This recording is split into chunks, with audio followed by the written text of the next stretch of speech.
নমস্কার। যারা দেখছেন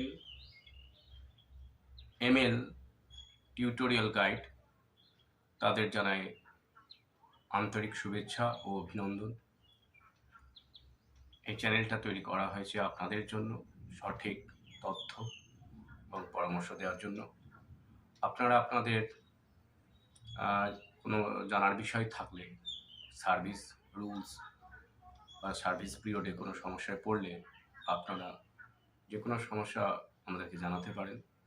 আমরা আমাদের যথাসাধ্য সেই বিষয়ে পরামর্শ দেওয়ার চেষ্টা করব। ধন্যবাদ। এখন শুরু করছি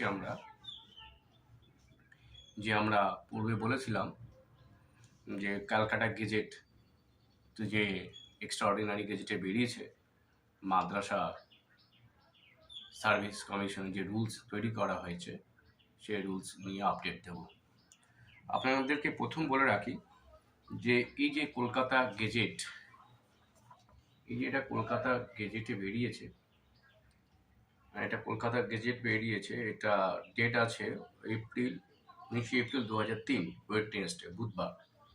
তো এই গেজেটে যখন বেরোলো, এই গেজেটে বের হওয়ার পর থেকে এই রুলসটা চলবে। এর আগে যা যা হয়ে গেছে সেই রুলস কিন্তু এই রুলসের মধ্যে দায়বদ্ধ নয়। অর্থাৎ গেজেটে যেদিন থেকে রুলস প্রকাশ হলো সেই দিন থেকে এবং তার পরবর্তী পর্যায়ে সেই রুলস প্রযোজ্য হবে।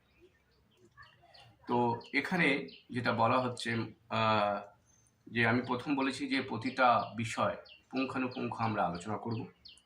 এখানে বলা হয়েছিল যে আমাদের যে গেজেটটা বেরিয়েছে এক্সট্রাঅর্ডিনারি গেজেটে, সেটা 19/4/2023, তার চ্যাপ্টার 12টা আছে, পার্ট 1 একটা পার্ট আছে, আর শিডিউলটা আছে 4টে।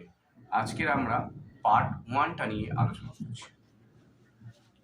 যারা দেখবেন এই গেজেট দেখলে বুঝতে পারবেন, যাদের হাতে এটা আছে গেজেটটা, দেখুন গেজেটটা এই লেখা আছে পার্ট 1। দেখুন এই পার্ট, এই চ্যাপ্টার 1 আছে, তার নোটিফিকেশনটা কি, কোন অধিকারে দেয়া হচ্ছে, কি বলে দেওয়া হচ্ছে বা কোন আইন অনুযায়ী দেওয়া হচ্ছে এই নোটিফিকেশনটা, আর সেই নোটিফিকেশনটা কেন, একটা রুলস তৈরি করা হয়েছে।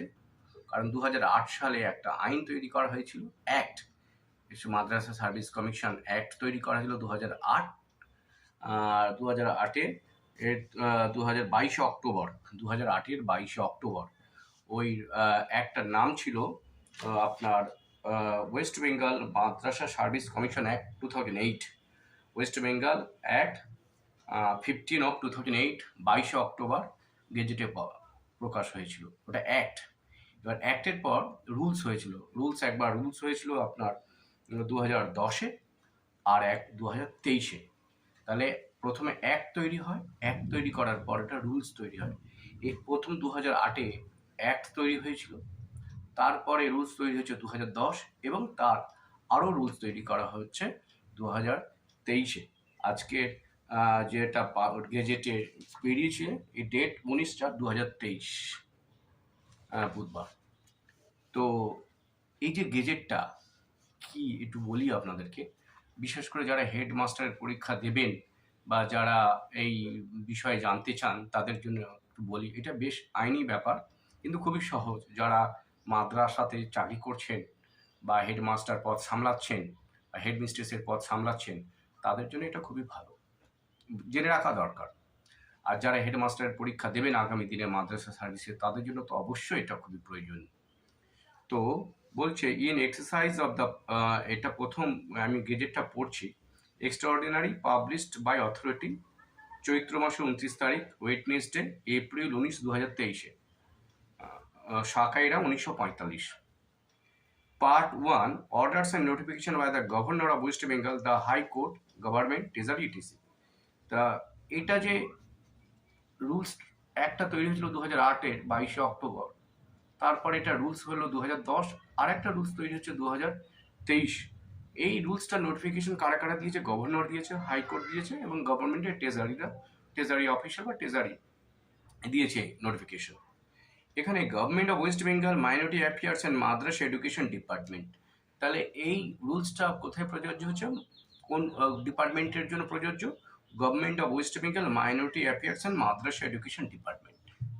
এখানে কি বলছে, নোটিফিকেশনে কি বলছে, 19/4/2023 নোটিফিকেশনে বলছে, in exercise of the power conferred by section 18 read with the section 8, 9 and 24 of the West Bengal Madrash Service Commission Act 2008, West Bengal Act 15 of 2008 and supervision of the West Bengal Madrash Service Commission recruitment, selection and recommendation of person for appointment and transfer to the post of teacher and non-teaching staff rules 2010 issued by this department notification number 164/16/41 MD dated 11th November 2010 published in the Kolkata Gazette Extraordinary Part 1 dated 12th November 2010 Governor is pleased hereby to make the following rules namely।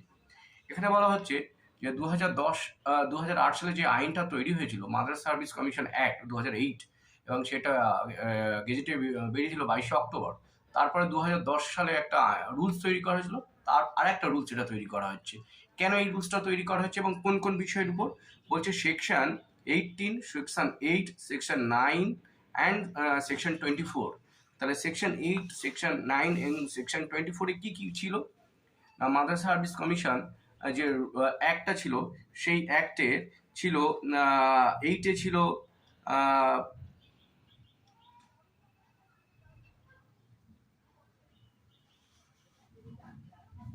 Manner of selection article 8, আর 9-এ কি ছিল vacancy, and 24-এ কি ছিল validity of panel. তাহলে এই যে বিষয়গুলো রয়েছে, এই যে আর্টিকেলগুলো বলা ছিল, সেই আর্টিকেলের উপর কিন্তু ভিত্তি করে এই রুলসটা জারি করা হচ্ছে। তাহলে কত কত সেকশন 8, 9 অ্যান্ড 24, এই 3টে সেকশনের উপর আবার রুলস জারি করা হচ্ছে। এই কোন কোন সেকশন? না, সেকশন 8, সেকশন 9, সেকশন 24। সেকশন 9-এ 8-এ আছে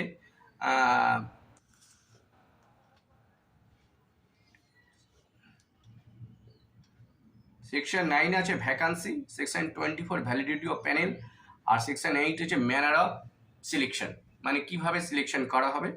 সেকশন 9-এ আছে ভ্যাকান্সি কিভাবে ক্রিয়েট করা হবে বা তার কি প্রসিজার, আর ভ্যালিডিটি অফ প্যানেল। এখানে বলা হচ্ছে যে in exercise of the power of conferred by the section 18, মানে 18 নম্বর সেকশনের ক্ষমতা অনুযায়ী এই নোটিশটা জারি করা হচ্ছে। আচ্ছা, বলছে রুলস। চ্যাপ্টার 1-এ কি বলছে? চ্যাপ্টার 1 দেখার জন্য পরবর্তী ভিডিওটা আপনারা দেখুন।